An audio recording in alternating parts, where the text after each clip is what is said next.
বিশ্বনবী জুমার খুতবা দিচ্ছেন, হঠাৎ বিশ্বনবী দেখলেন হাসান আর হুসাইন লাল দুইটা জামা পরে জুমার মসজিদের মধ্যে ঢুকে একবার কাতারের এইদিকে দৌড় মারে, আরেকবার ওইদিকে দৌড় মারে।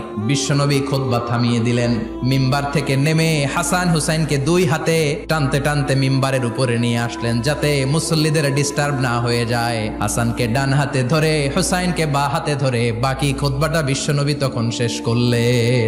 আবার বিশ্বনবী জুমার খুতবা দিতে দাঁড়ালেন, এক সাহাবী এসে বসে বলল, বিশ্বনবী বললেন, কম দাঁড়াও, 2 রাকাত পড়ছো?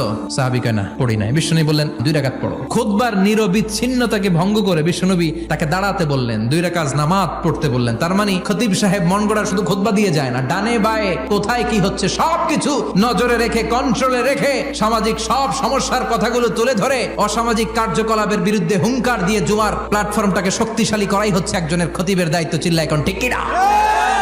এ কাজই করেছেন বিশ্বনবী 500টা খুতবায়।